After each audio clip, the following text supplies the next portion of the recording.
wonderful project. Of course, అంత ఈజీగా video call చేయగానే పిక్ చేసేస్తే మన రెబాల్ స్టార్ డార్లింగ్ ప్రభాస్ గారు ఎందుకు అవుతారమ్మా? బిజీ ఉంటారు కదా. నెక్స్ట్ ట్రైలర్ లాంచ్ లో మాట్లాడిద్దాం. ఎస్, అండ్ ఇప్పటి వరకు ఒక లెక్క, ఇక నుండి ఒక లెక్క. మారుతి గారు రాజా సాబ్ తో డిసెంబర్ 5న మన అందరినీ కనువిందు చేయబోతున్నారు. ఎస్, అండ్ ఇప్పుడు ఏమాత్రం ఆలస్యం చేయకుండా ఈ రోజుల్లో నుంచి ఇప్పటి వరకు ఎన్నో అద్భుతమైన సినిమాల్ని అందించినటువంటి our one and only extremely talented director Maruthi గారిని మాట్లాడవలసిందిగా రిక్వెస్ట్ చేస్తున్నాం.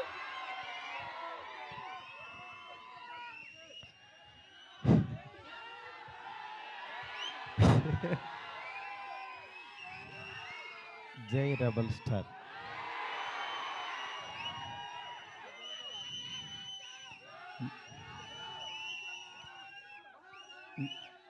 చాలాసార్లు చాలామంది అడిగేవాళ్ళు, కానీ నిజంగా అంటే మాటలు రాని సందర్భం అంటారే, అలా ఉంది ఇప్పుడు పరిస్థితి. ఫస్ట్ ఆఫ్ ఆల్ మనకి గెస్ట్లు వచ్చారు, national media. Thank you so much sir for being here. Welcome to Hyderabad sir. Please have nice food and please take our hospitality. Thank you so much sir. Telugu, Tamil and Kannada everyone. Telugu media గురించి చెప్పక్కర్లేదు. నా first beginning journey నుంచి నాతో పాటు నా family members లాగా నన్ను మందలిస్తూ, నా చేత మంచి సినిమాలు తీయిస్తూ, నన్ను నడిపిస్తూ ముందుకు తీసుకెళ్తున్నారు నా తెలుగు మీడియా మిత్రులందరూ. వాళ్ళందరికీ కూడా థ్యాంక్స్ అని చిన్న మాటతో చెప్పలేను. ఎందుకంటే ఒకళ్ళని ప్రత్యేకం కాదు, నాకు పరిచయం ఉన్న ప్రతి ఒక్కళ్ళు నేను మంచి సినిమా తీయాలని తాపత్రయపడ్డారు. వాళ్ళందరికీ కూడా పేరున చాలా చాలా చాలా థ్యాంక్స్. నెక్స్ట్ డైలాగ్ లేము, అదే నేను మా ఎస్కేన్ అంతా చించుకోలేను, కానీ బట్ నా ఎమోషన్ అంతా లోపల ఉంటుంది. నా ఇదంతా నేను అంటే ఫస్ట్ ఈ జర్నీ ఒక చిన్న మాటతో చెప్పాలి. ఒకరోజు వచ్చి యువి వంశీ, డార్లింగ్ ప్రభాస్తో సినిమా చేస్తావా అన్నాడు. అదే డార్లింగ్ నేను గోపీచంద్తో చేస్తున్నాను, ప్రభాస్తో అడుగుతున్నాను, ఎందుకు చేయను, అలాంటి ఆపర్చునిటీ వస్తే అన్నాను. సరే రేపు ప్రభాస్ బాంబే రమ్మన్నాడు, ఒకసారి వెళ్ళి కలువు అన్నాడు. అనేసరికి ఆయనకి ఫోన్ చేస్తే టక్మని వెంటనే వెళ్ళాను. వెళ్ళిన తర్వాత చాలా బాగా ఆయనతో అంటే అసలు ఆయన చూడటం అనేదే ఒక గాడ్ని కలిసినంత ఒక ఆనందంగా ఉంటుంది. అంటే అలాంటి నిజంగా ఆయన కలవడం అంటే ఒక ఆ ఎగ్జైట్మెంట్ ఇది. వెళ్ళిన తర్వాత నేను మాట్లాడే విధానం, ఇంకా ఆయన మనం ట్రావెల్ అవ్వాలనేది, అంటే ఆయన ప్రేమ కథ చిత్రానికి భలే భలే మగాడు వైకి ఆయన చాలా పిచ్చ ఇదనమాట. నాకు అలాంటి సినిమా ఒకటి చేయాలందండి సరదాగా అన్నారు ఆయన. అని అంటే అయ్యో తప్పకుండానండి అని చెప్తే అండి అనొద్దు, డార్లింగ్ అని పిలువ అన్నాడు ఆయన. అంటే ఆయన మనిషిని నచ్చితే ఎంత ఓన్ చేసుకుంటారో చెప్తున్నా. దాని తర్వాత పక్క కమర్షియల్ పెద్ద ఆడలేదు, బట్ అయినా సరే ప్రొడ్యూసరు కమిటీ అయిన ప్రొడ్యూసర్ వెనక్కి వెళ్ళిపోయారు నాకు ఈ కాంబినేషన్ వద్దని. బట్ ఆయన నిలబడ్డాడు, ఆయన ఒక్కడు ప్రపంచానికి.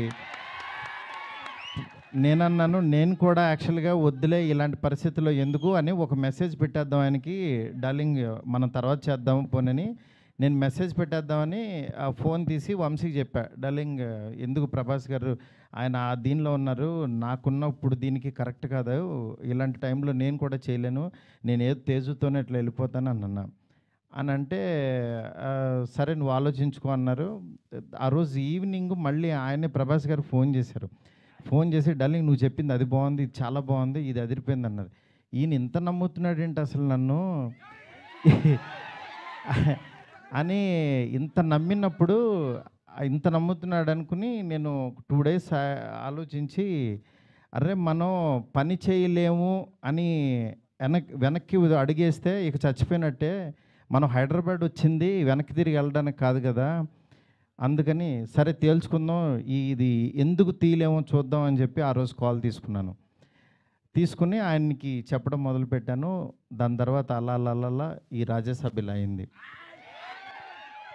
ఈలోపు యాక్చువల్గా పాపం ఫ్యాన్స్ మీ అందరికీ చాలా ఎక్స్పెక్టేషన్ ఉంటుంది. దానివల్ల ఈ కాంబినేషన్ కరెక్ట్ కాదేమో, ఎలా ఉంటుందో, అసలు ఈ కామెడీ ఎలా చేస్తాడు, ప్రభాస్కి ఒక ఇమేజ్ ఉంది, ఇలాంటివన్నీ చాలా డౌట్లు ఉండే అందరికీ మీకే కాదు, అసలు మా ఇంట్లోనే డౌట్లు ఉంటాయి, ఏం నిజంగా నువ్వు ప్రభాస్తో తీస్తావా అని. కానీ నేను నా పెన్ను నా టేబుల్ కూర్చుని, నేను ఒంటరిగా కూర్చుని అలా దాని వైపు చూస్తూ ఎందుకు రాయలేం, ఇలాగే కూర్చొని రాసిన వాళ్ళు చాలా అద్భుతాలు చేశారు, ఎందుకు అవ్వదు అని కూర్చొని రాయటం మొదలుపెట్టాను. అదే ఇవాళ రాజ్యసభ అయింది. నేను అంటే ఈరోజు చాలా ఎమోషనల్ డే, ఎందుకంటే అందరూ పాపం ప్రభాస్ గారిని మారుతితో అవసరం ఈ టైంలో అది ఇది నేను చాలా అడుగుతూ ఉండేవాళ్ళు. కానీ ఆయన మీరెవ్వరూ చూడండి, నేను తనలో ఒకటి చూశాను, మీరు వదిలేసేయండి అనేవాడు. అంటే ఆయన ఇవాళ ఇది టీజర్ లాంచ్ అవుతుంటే రాత్రి 2 o'clock ఫోన్ చేసి ఒక హాఫ్ అన్ అవర్ మాట్లాడాడు. ఆయన ఫోన్ చేసి డార్లింగ్ ఇది డార్లింగ్ అను చూసా డార్లింగ్ ఇలా అని ఏంటి మీ మీమ్స్ అన్నీ ప్రతి ఒక్కటి షేర్ చేశాను ఆయనకి. మీరు ఒకసారి ఆయన క్యాప్ పెట్టుకుని వెళ్తే రెబల్ గాడ్ పొద్దున్నే లెక్కగానే రెబల్ గాడ్ని చూపించావు, చాలా థ్యాంక్స్ అని ఎవరో పెడితే ఆ లుక్ ఆయనకి షేర్ చేసి చూపించాను. ఎందుకంటే మీ ప్రతి ఒక్కటి నాకు ఎస్కేని వస్తుంది, ఎస్కేన్ దగ్గర నుంచి నాకు వస్తుంది, నేను ఆయనకి చూపిస్తా. ఇది ఒక ప్రాసెస్ అన్నమాట మాది. నిజంగా మీ అభిమానం, మీ ప్రేమ ఆయన గుండెల నిండా నింపేసుకున్నారు. కానీ ఎంత ప్రేమ అంటే మీరు అనుకుంటున్నారు మీరు పిచ్చిగా ప్రేమిస్తున్నారని, కానీ మీకంటే 1000 times ఎక్కువ ప్రేమిస్తున్నాడు మిమ్మల్ని. ఆయన కనపట్లేదని ఏదో చిన్న డిసప్పాయింట్ ఉండొచ్చు, కానీ మీకు బెస్ట్ ఇవ్వడం కోసం రాత్రి పగలు ఎంత తాపత్రయపడతాడో నేను కళ్ళారా చూస్తున్నాను. ఆయన ఏది లెక్క చేయరు అసలు. అంటే ఆయన హెల్త్ అని కానీ ఇది కానీ రాత్రి 2ంటికి 3ంటికి వాయిస్ మెసేజ్లు, డార్లింగ్ ఇది ఓకేనా, ఇది బాగుందా, ఏంటి ఇంత పిచ్చేంటి అనుకుంటాను నేను. మంచి సినిమా ఇవ్వాలి. నా అభిమానులు మామూలు అభిమానులు కాదు డార్లింగ్, వాళ్ళు ప్రాణం పెట్టేస్తారు డార్లింగ్ అంటాడు ఆయన. అలాంటి అభిమానుల కోసం యాక్చువల్గా మేమిద్దరం కలిసి ఒకటే అనుకున్నాం, డార్లింగ్ వింటేజ్ డార్లింగ్ చూపిద్దాం ఒకసారి. మీ టైమింగ్ ఒకటి ఉంటుంది, ఆ టైమింగ్ని మళ్ళీ ఒకసారి బుజ్జిగాడిని మళ్ళీ టచ్ చేద్దాం. మళ్ళీ ఒకసారి పాన్ ఇండియా బుజ్జిగాడు ఎలా ఉంటాడో రాద్దాం, అలాంటి తీసుకెళ్దాం, ఈ జోనర్ ఎంచుకుందాం అని చెప్పి అలా చాలా అంటే హీరోయిన్స్ లేక డ్రైగా ఉన్న ఆయన లైఫ్కి యాక్చువల్గా ఒకళ్ళు కాదు, ఇద్దరు కాదు, 3 పెడదాం. ఆయన యాక్చువల్గా సరదాగా డార్లింగ్ ఒక 2 పెట్టగలవా అన్నారు. అంటే ఆయన సలార్లో యాక్చువల్గా ఎవరు లేరు, ఉన్న అమ్మాయి కూడా ఎప్పుడో వస్తుంది, నెక్స్ట్ కలికి కూడా సరదాగా ఎప్పుడో ఒకళ్ళు వచ్చినా వెళ్ళిపోద్ది, అదొక వాళ్ళు. నా లైఫ్ అంతా ఆదిపురుషు చూస్తేనే సీతాదేవి ఆవిడెక్కడో ఉంది, కానీ నా దగ్గర నా ఇంట్లో ఎవరు లేరు డార్లింగ్, ఒక 2 పెట్టగలవా అన్నారు. ఆయన అన్న మాటకి నేను పైనుంచి కింద చూసి డార్లింగ్ మీ రేంజ్కి ఒక 2 3 పెడతానన్నా. అలా యాక్చువల్గా 3 తీసుకెళ్ళి ఒక హర్రర్ కొంపలో పెట్టి రొమాంటిక్ ఫ్యాంటసీ నేను చెప్తున్నాను, నేను ప్రామిస్ చేస్తున్నా ఈరోజు ఇది జస్ట్ టీజర్. ఈ వరల్డ్ ఎలా ఉంటుందో మీకు జస్ట్ చూపించామంతే. ఇది trailer cinema you can't imagine, I'm telling. ఎందుకంటే నేను యాక్చువల్గా యాజ్ ఏ ఆర్టిస్ట్గా ఇందాకడ ఒక థియేటర్కి కట్అవుట్ పెట్టారు, అదే థియేటర్ దగ్గర చిరంజీవి గారి యాక్చువల్గా బ్యానర్స్ కట్టేవాడు నేను, పెయింటింగ్స్ రాసి. అంటే నేను ఆర్ట్ బ్యాక్గ్రౌండ్ నుంచి వచ్చా, రోడ్డు మీద బొమ్మలు వేసుకున్న దగ్గర నుంచి వచ్చా. నా ఆర్ట్ని 2D యానిమేషన్ చేశా, 3D యానిమేషన్కి వెళ్ళా, అలా చివరికి యాక్చువల్గా ఒక హాలీవుడ్ కంపెనీతో వర్క్ చేసే స్థాయికి వచ్చాను ఈ సినిమాతో. నేను అందుకని చెప్తాను, యాక్చువల్గా మీరెవరు దయచేసి టైం వేస్ట్ చేసుకోవద్దు, ఎవరు హార్డ్ వర్క్ చేయండి, డెఫినెట్గా వన్ డే మీది అవుతుంది. ఈరోజు నాది, తర్వాత రోజు మీది. అంతేగాని నేను ఏదో సాధించేసానని కాదు, నేను ఒక ఎగ్జాంపుల్ అని చెప్తున్నాను మీకు అంతే. నిజంగా ఫ్యాన్స్ అందరూ, నేను ఎప్పుడు కూడా నా గురించి రివ్యూస్ చదువుకోవడం కానీ పేరు నా ఫేస్ని కట్ చేసి యాక్చువల్గా వీడియోస్లో పెట్టి నాలో లేని హీరోయిజాన్ని మీరు చూపిస్తున్నారు. నిజంగా దానికి మీకు ఏమిచ్చినా నేను చెప్పలేను. ఎందుకంటే నా ఫ్రెండ్స్, నా ఫ్యామిలీ అందరూ కూడా, మా వైఫ్ అందరూ, మా పిల్లలు మీమ్స్ చూసి వాళ్ళ ఆనందం నేను మాటల్లో చెప్పలేను. రోజు మీరు ఇస్తున్న ఎనర్జీ, ఈ ఎనర్జీతో ఈ సినిమా ఇంకా బాగా తీస్తాను.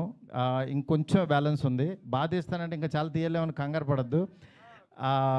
ఆయన వర్క్ ఉంది. నెక్స్ట్ అట్లాగే సాంగ్స్ ఉన్నాయి. ఒకటైంది కదా, కొంచెం ఆగండి. మీరు అడుగుతుంటే కంగారు వచ్చేస్తుంది. ఎందుకంటే ఎప్పుడు ఏం వదలాలో అవి వదులుతూ మీకు ఇదే రేంజ్ క్వాలిటీ కంటెంట్ ఇవ్వడం కోసమే కష్టపడుతున్నాం, టైం తీసుకుంటున్నాం. యా దయచేసి అర్థం చేసుకోండి sir.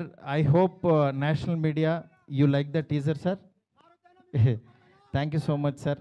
Please encourage me sir, please support us sir. You are coming such a long way sir. Thank you so much. ఇంకేం చెప్పాలో అర్థం కావట్లేదు. నేను మీకు మాట ఇస్తున్నాను, మంచి సినిమా ఇస్తున్నాను. మంచి సినిమా అంటే మీరు కోరుకునే ప్రభాస్ గారిని ఎలా చూడాలనుకుంటున్నారో ప్రతి క్షణం ఆయన్ని అడ్మైర్ అయ్యి చూస్తారు. ఎందుకంటే నేను ఇంత తీసేసాను సినిమా, ఇప్పుడు దాంట్లోంచి క్రిస్పీగా మీకు బెస్ట్ ఇవ్వబోతున్నాము. Thank you so much. Thank you so much. Next నా టెక్నీషియన్స్ గురించి అందరికీ బాగా చెప్పాలి ఎట్లాగో, ఎందుకనంటే ఇంకా చాలా సందర్భాలు ఉన్నాయి. ఫస్ట్ ఆఫ్ ఆల్ నేను ఈ సినిమా, ఈ స్టేజ్ ఇలా ఫినిషింగ్ ఇలా రావడం కానీ మెయిన్ కారణం ప్రభాస్ గారి తర్వాత ఓన్లీ వన్ పర్సన్, విశ్వ గారు. ఎందుకంటే విశ్వ గారు ఈ కాంబినేషన్ని ఎవ్వరూ నమ్మల, ఆయన నమ్మారు. ఆయన ఒకటే అన్నారు, సార్ బెస్ట్ సినిమా ఇద్దాం, మీరు ఏం కావాలంటే అది చేయండి. ఇప్పటికీ మేము అనుకున్న బడ్జెట్ దాటి ఎటు వెళ్తున్నా సరే ఆయన అస్సలు వన్ డే కూడా మమ్మల్ని డిస్కరేజ్ చేయకుండా మీకు బెస్ట్ సినిమా ఇవ్వడం కోసం కష్టపడుతున్నారు. డెఫినెట్గా ఈ సినిమా చాలా పెద్ద రేంజ్కి వెళ్తుంది. అది మాకు తెలుసు, ఏం జరుగుతుందో మేము చూస్తున్నాము. Thank you so much.